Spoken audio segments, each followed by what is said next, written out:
নমস্কার বন্ধুরা, আজকে সিফলা তাদের কোয়ার্টার ওয়ান রেজাল্ট পাবলিশ করেছে। চলো দেখে নেওয়া যাক। প্রথমে আমরা ফিগারটা চেক করব, এখানে সমস্ত ফিগার কোটিতে আছে।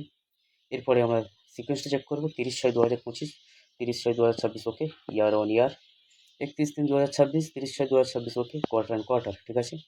এবার আমরা কোম্পানির রেভিনিউটা চেক করে নেব। আগের বছরে ছিল 6,957 কোটি, এবার সেটা হয়েছে 7,119 কোটি।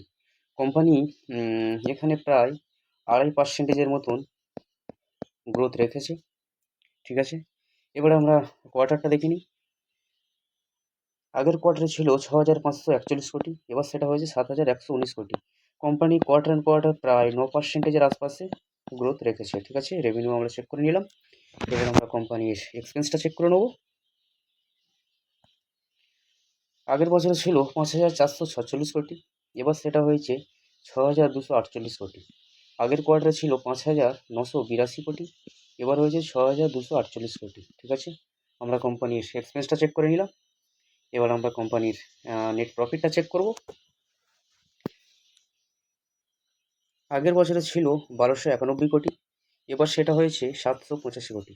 কোম্পানি এখানে প্রায় 37 থেকে 38%-এর মতন ডাউন দেখিয়েছে ইয়ার অন ইয়ার প্রফিটের ক্ষেত্রে।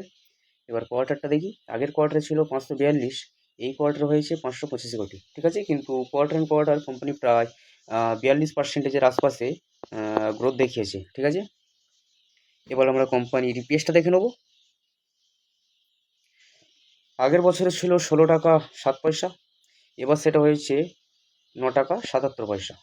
আগের কোয়ার্টারে ছিল 6 টাকা 87 পয়সা, এবার সেটা হয়েছে 9 টাকা 77 পয়সা, ঠিক আছে। কোম্পানি কোয়ার্টার অন কোয়ার্টার মোটামুটি ওকে ওকে রেজাল্ট নিয়ে এসছে, কিন্তু ইয়ার অন ইয়ার কোম্পানি খুব একটা ভালো রেজাল্ট আনতে পারেনি, ঠিক আছে। দেখা যাক মার্কেট এই শেয়ারটির প্রতি কেমন রিয়াকশন দেখায়। যদি ভিডিওটি ভালো লাগে তাহলে অবশ্যই লাইক করবেন এবং আরও আপডেট পেতে আমাদের সাথে থাকবেন। ধন্যবাদ।